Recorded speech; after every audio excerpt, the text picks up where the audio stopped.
iri jambo ry'Imana ribabera umucyo, ribabera ubuzima, ribabere byose. Mumenye ko mutakigengwa n'amategeko, mumenye ko amategeko areba abandi bantu bataramenya Imana n'abapagani n'ibici, kubera ko twebwe tugengwa n'iki? Tugengwa na Yesu. Yesu ni iryo tegeko ry'Imana twahawe ngo turyubahirize mu mitima yacu. Gukiranuka kwanyu ni kutaruta uko abafarisayo n'abanditsi. Ndababwiza ukuri ntago muzajya mu bwami bw'Imana. Aho ngaho ni Matayo 5:20 niko yababwiye.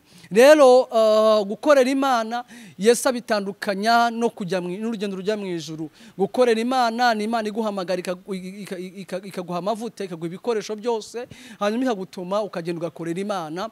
Abazumva ibyo uvuga bakizera bakajya mu ijuru. Wowe utakurikiza ibyo wabwiwe n'ijambo ry'Imana cyangwa se ibyo ijambo ry'Imana ukagira gute? Ukarimbuka burundu. Umukristo kugira ngo umukristo muri kino gihe bitandukanye bimeze gutya. Urabona muri no minsi uramutse usambanye bakagufata ntacyo bagutwara. Iyo usambanye n'umuntu ukuze ntacyo babatwara. Ariko mbere iyo wasambanaga Bibiliya ivuga iki? Bibiliya iravuga ngo iyo wafatwaga baragufataga bakagenda bakagushira ahantu bakazana amabuye bakagutera mpaka upfuye. Ariko uyu munsi wa none ibyaha birakorerwa ku karubanda. Umukristo rero uyoborwa n'ubuntu, ufite ubuntu, nubireka kandi bikorwa, kandi kubikora ntacyo byanamutwara. Ko birananditse Yesu nawe yarabivuze, yaravuze ngo muri icyo gihe ngo benshi bazaza mu izina ryanjye bambaza ngo kubera iki utadukinguriye, kubera iki twebwe tutadukinguriye. Ese ntago tuzi yuko twirukanaga abadayimoni, ntuzi ko twazuye bapfuye, ntuzi ko nahanuriraga abantu, ntuzi bavuga imirimo bakoreraga Imana kandi y'indashyikirwa, imirimo ikomeye. Ariko nawe ibaze imbaraga ziba ku muntu akazuru wapfuye, ariko byagera igihe cyo kujya mu bwami bw'Imana ikamubwira ngo sinigeze kukumenya ngo wankoze izibibi. Nukuvuga ngo rero gukorera Imana bitandukanye n'agakiza. Ushobora gukorera Imana ukiranuka, ushobora no gukorera Imana udakiranuka, kandi byose Imana irabyemera. Ushobora gukorera Imana mu buriganya cyangwa ukayikorera mu kuri. Wayikorera mu kuri ukazabona ubugingo buhoraho, wayikorera mu buriganya ukabona iby'isi gusa, hanyuma ukajya mu muriro utazima. Ibyo ni bisanzwe, biri biblique, n'uwabihakana nakazi. Kwizera Yesu Kristo biduha umwuka wera. Uwo mwuka wera rero niwe uriho amategeko yose. Amategeko yose tukayubahiriza automatically bitatuvunye, bitandukanye na kera. Kera twarwanaga n'amategeko, ariko ubu ngubu ni ukwemerera ubuntu bukadukiza. Ubuntu bukadukiza, tukumva tuzinutswe ibyaha, tukumva ntidukwiriye gukora ibyaha, ndetse rimwe na rimwe tukaba n'abagabo bo kuhagarara tukavuga ngo ntidukwiriye gukora ibyaha, kandi koko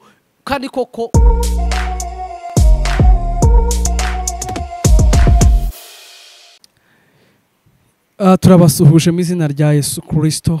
Umwami wacu Yesu Kristo nashimwe. Nkuko mubimenyereye rero ndi Patrick, tujye kugana ijambo ry'Imana. Ni ijambo ryiza, ni ijambo riboneka muri Timoteyo wa mbere igice cya 2 umurongo wa 8 n'uwa 9. Aravuga ngo icyakora tuzi ko amategeko ari meza, kuko iyo umuntu ayagenjeje uko bikwiriye amategeko. 9.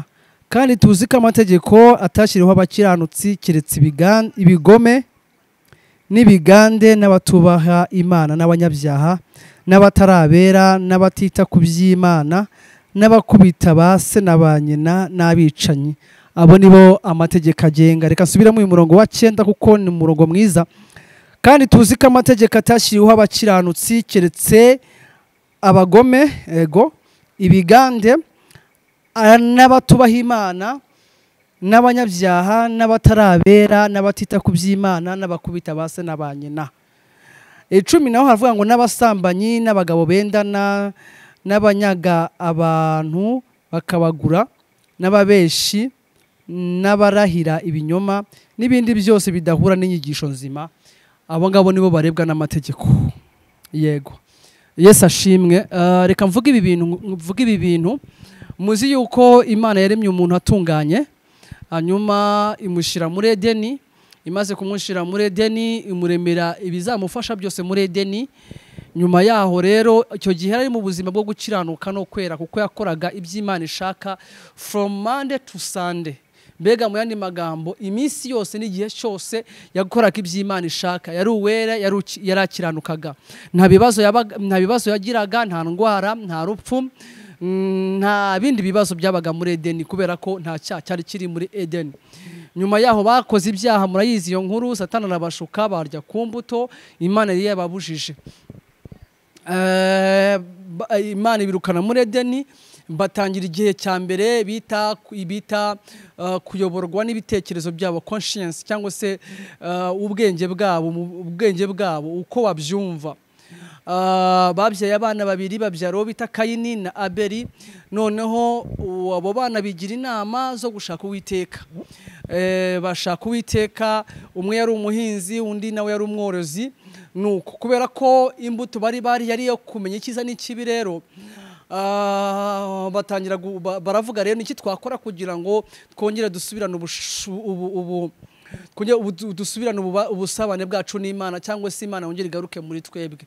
Murabizi abantu babanye n'Imana cyangwa se bakijijwe, iyo Imana ivuye mu buzima bwabo barabimenya kandi bakora ibishoboka byose ngo Imana isubire mu buzima bwabo, kubera ko iyo Imana imaze kuza mu buzima bw'umuntu nibwo ahita amenya akabayeho, ni nabwo aryoherwa n'ubuzima. Mbega ariko iyo umuntu atari yakakira Imana, atari yagira Imana, ntacyo bimubwiye, kubera ko nawe asa nkaho hari indi si y'ukuri Imana ishaka ko abamo abatari yakageramo. Nuko Kayini, Bibiliya ivuga yuko Kayini yazanye injonjori, arabizi yuko ari injonjori ariko arazizana. Abeli nawe araza azana amatungo ye meza ashishe.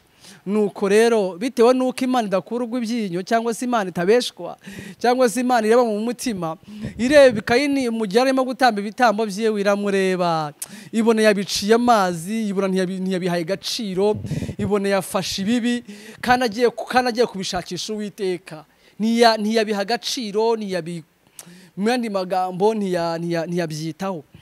Bibiliya ivuga iki? Bibiliya iravuga ngo Abeli wewe, kandi Bibiliya ntibeshya, azana amatungo ashishe meza. Ng'Imana yita ku ituro rya Abeli kuruta irya Kayini. Nuko rero bitewe nuko rero abantu bose baba bashaka gushimwa n'Imana, kandi bagashaka gushimwa n'Imana ariko batakoze ibyiza, ari nacyo kintu kigorana. Ujya kubona ukabona umunyabyaha nawe ariyitirira Imana, akavuga ngo ndi uw'Imana. Ntago twabihakana kuri uw'Imana, sibo turabyita gute? Twabihakana kuri uw'Imana, samutayemo harimo no kwibesha, ariko harimo no kwibesha. Nimba ibyo ukora uzi ko bidahabanya n'Imana cyangwa se Imana itabikunda, sinzi impamvu wakisodeka mu mwanya utari uwawe. Nuko iki rero Kayini ngaterwa n'ishyari bitewe n'uko igitambo cye kitemewe, agirira ishyari nde? Agirira ishyari Abeli murumuna we, kubera ko Imana yashimye ituro ryiwe. Hanyuma ngo aramufata aramwica. Nuko ariko Imana iza kubasimbuza uwo bita Seti, ariho n'abantu bubaha Imana cyangwa basenga baturutse mu rubyaro rwa Seti. Kayini rero ababaye ikivume bitewe n'uko ahisemo ibibi. Undi nawe aba umukiranutsi. Buriya Abeli ahagarariye abakiranutsi, amaraso yiwe ajya asabira abakiranutsi, amaraso ya Abeli asabira abakiranutsi. Nuko Imana ibashumbusha Seti, havamo abakiranutsi, havamo abantu bubaha Imana. Urwo rugendo rurakomeza, abantu badafite Bibiliya, abantu badafite ubumenyi bwinshi ku Mana, ariko bayoborwa n'ubwenge bwabo bamenyesha ikibi n'icyiza.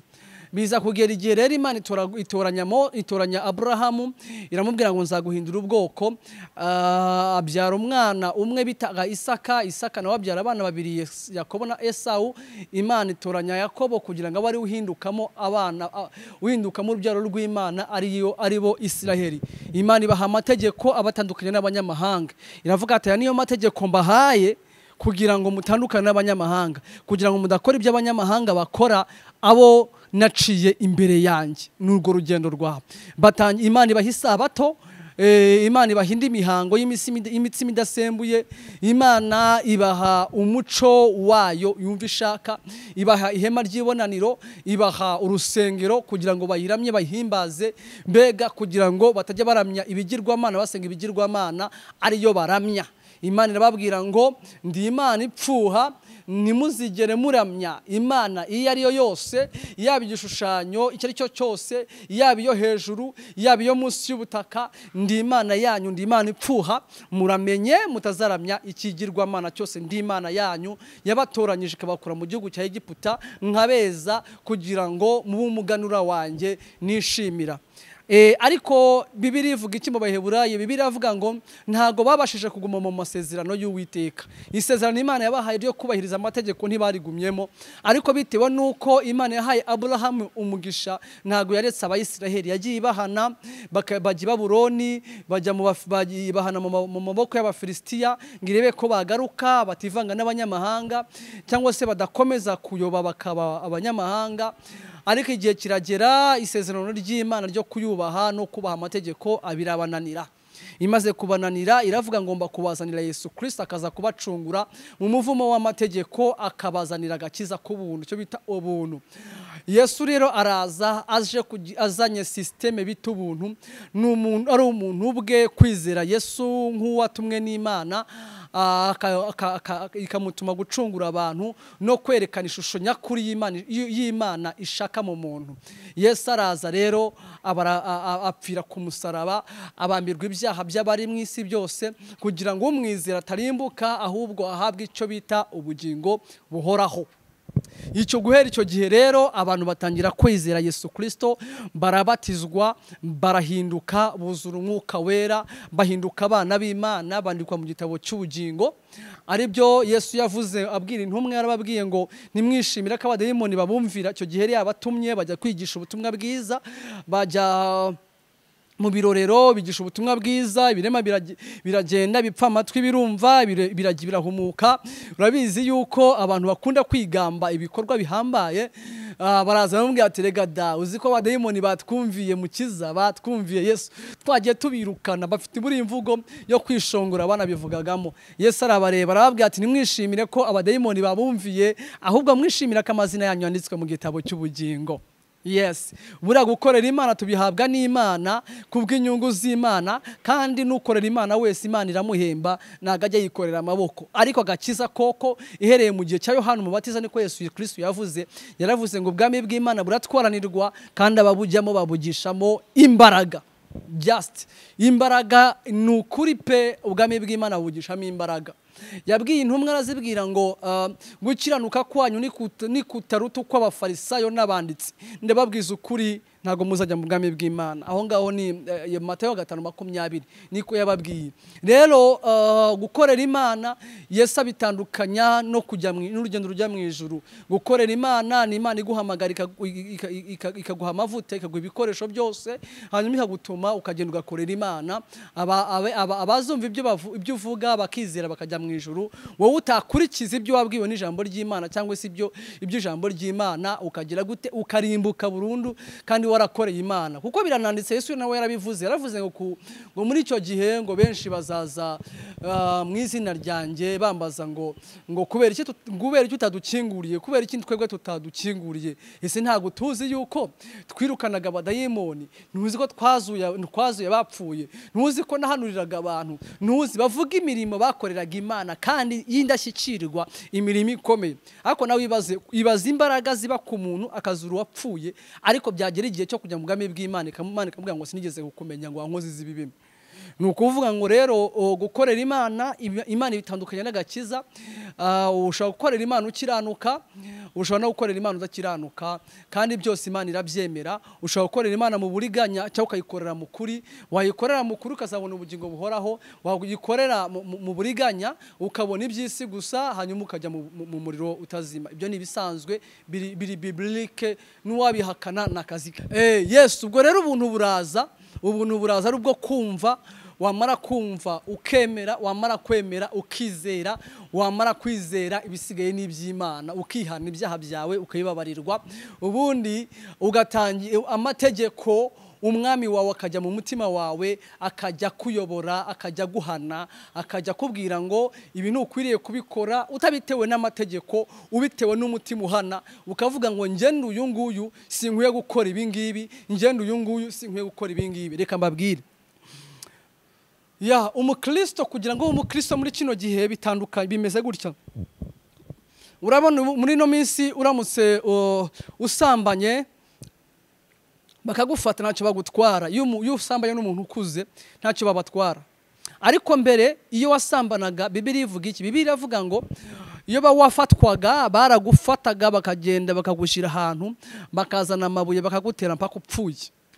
ariko uyu munsi wa none ibyaha birakorerwa ku karubanda umukristo rero uyoborwa n'ubuntu ufite ubuntu nubireka kandi bikorwa kandi kubikora ntacyo byanamutwara murabizi ko noneho ubungubu ababikora byanabahesheje icyubahiro babigiriyemo izina biranabatunze yewe nuko ariko nanone nabo igihembo cyabo bamaze kukibona kirangira hano mu isi nyuma yaho n'urubanza kandi no gucirwaho iteka niko Bibiliya ivuga na Yesu ubwe yarabivuze rero icyo nashaka kuvuga ngo amategeko ntiyashyiriweho abakiranutsi yashyiriweho abana b'Imana yashyiriweho ibigande n'abatubaha Imana n'abanyabyaha nibo bonyine bagende nibo bonyine Imana yashyiriyeho cyangwa se amategeko areba ariko abakijijwe bobo barebwa n'iki barebwa n'ijambo ry'Imana bo bakwiye kumenya ijambo ry'Imana no kurikurikiza gusa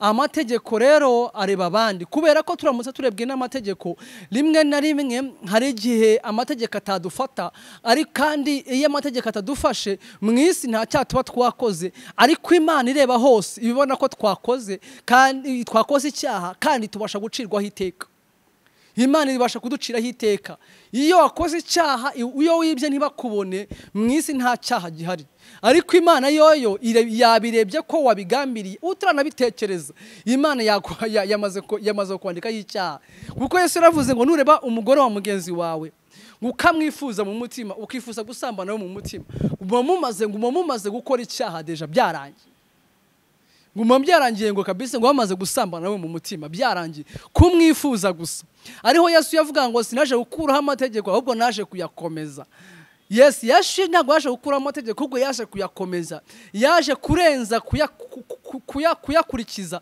ahubwo ashyiraho gukiranuka kuri yo neza burundu kugira ku rwego rwo kuyashyira mu bikorwa biturutse kuri Yesu Kristo uri mu buzima bw'abantu ukuntu rero bimeze mbere amategeko bayandikaga ku nkomanizo z'imiryango bakayandika hirya no hino hatandukanye kugira ngo umuntu usohotse abanza amenye ngo ndasohotse sinkwiye gusambana sinkwiye kugira gute sinkwiye kugira gute ariko nubwo abisomye icyaha kimurimo agomba gukora ibyaha byanga byakunda tu arihisha bikore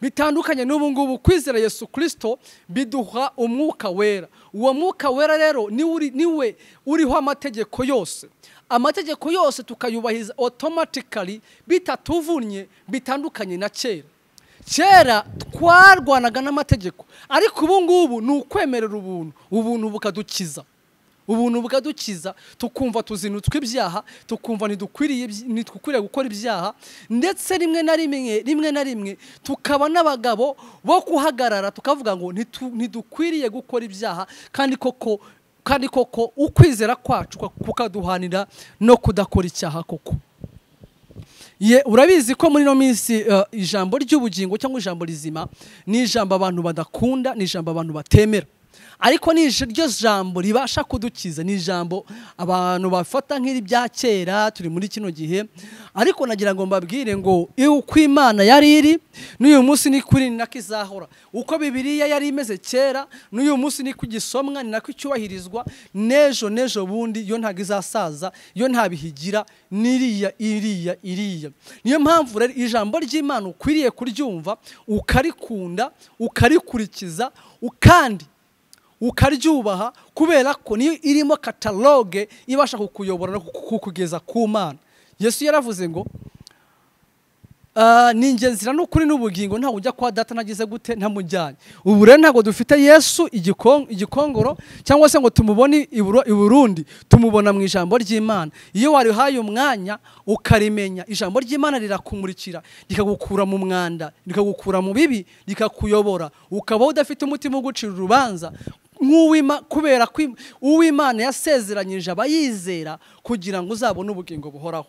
Bene data, nshuti z'umusaraba, abo nkunda kandi abo ntazi ariko mwebwe mwambonye, Imana yo yabibonye. Iri jambo ry'Imana ribabera umucyo, ribabera ubuzima, ribabere byose. Mumenye ko mutakigengwa n'amategeko, mumenye ko amategeko areba abandi bantu bataramenya Imana n'abapagani n'ibici, kubera ko twebwe tugengwa n'iki? Tugengwa na Yesu. Yesu ni iryo tegeko ry'Imana twahawe ngo turyubahirize mu mitima yacu, hanyuma turishyire mu mitima yacu, atuyobore mu kuri kose, aduhane mu kuri kose. Twarivunnye, twasenze amasengesho menshi cyane dushaka gukiranuka, dutanga amafaranga dushaka gukiranuka. Kumbi gukiranuka kuri mu kwizera Yesu Kristo gusa, bikaba birujuje, birahagije. Buriya gukizwa ntibisaba imyaka 10 cyangwa se kuva mu byaha ntibisaba imyaka 30 40, bisaba kwizera, guhura na Yesu Kristo gusa. Yuye na Yesu Kristo wabihagije. Ngaho munyemerere mbahe urugero rutoya. Buriya Paulo ahura na Yesu agahita avuga ngo urinde mwami ngukorera. Buriya kuva mu byaha byamusabye iminota ingahe? Byamusabye umunsi umwe. Buriya iyo ubona ukabona abantu barakora ibyaha n'ibiki byose bavuga ngo n'abakristo, ni ukubeshya ntibarahura na Yesu. Kuko iyo umuntu yahuye na Yesu ahita ahinduka umukiranutsi, umutima w'ibyaha umuvamo, akakira umutima wo gukiranuka. Bityo gukiranuka kwiwe kukamumurikira intambwe z'ibirenge byiwe, ntabashe gutsitara. Kandi ubwo ndimo ndagana ku musozo. Rero Imana y'amahoro ibakiza umuvumo wo kugengwa n'amategeko, ahubwo ibaha agaciro ko kuba mu buntu bw'Imana. Mu buntu bw'Imana Bibiliya iravuga muri Tito 2:11 avuga ngo ubuntu bw'Imana bwarabonetse, butwigisha kureka kutubaha Imana, kureka irari ry'iby'isi, twigisha kwirinda kudakora ibyaha, ngo nese dukiranuka muri kino gihe cya none. Ubuntu bw'Imana bwarabonetse, nibyo tegeko dufite ryo kuba mu buntu no kuyoborwa n'ubuntu. Abaroma 8 haravuga ngo ngira ngo n'umunani ni gatandatu ngo se dukomeze dukora ibyaha ngo ubuntu busage ngo ntibikabeho. Ngo mbese twebwe abapfuye ku byaha twakomeza kubiramiramo gute? Ntibishoboka. Iyo wapfuye ku byaha kubw'ubuntu ntushobora kuramira mu byaha, ntibibaho. N'ubu ukiri umunyabyaha ntibibaho. Buriya nuko abantu mutari kugaragaza ko mukunda ijambo ry'Imana, twagasesenguye neza ukuri kw'ijambo ry'Imana, twasanga ubuntu butugira abakiranutsi kandi tugahinduka abakiranutsi, ntidukore icyaha from Monday to Sunday. Uramutse ubyizeye bikubera nk'uko wagize gute wabyizeye. Ngo rega byose bishobokera uwizeye. Nishaka kureka ibyaha uzizere Yesu. Niwizera Yesu Kristo uzafata icyemezo uvuga ngo sinongera gukora ibyaha, bizakubera nk'uko wagize gute wabyizeye. Kwizera ni imbaraga zikomeye umukristo ahabwa cyangwa se abafite, zituma abasha gutungana iminsi yose. Imana ibaho umugisha. Uyibuke gukora subscribe. Iyi ni IHIRWE TV, turabakunda cyane. Kadusenga Imana. Imana ishobora byose, turagushimiye kubwira ijambo. Nyemera abazaryumva rizabagirire, rizabatere umwete wo kugukorera no kugukunda mu izina rya Yesu Kristo. Kandi ubaho umugisha rwose, ubakize ibibaremereye rwose, kandi ubarengere muri byose mu izina rya Yesu Kristo. Amen.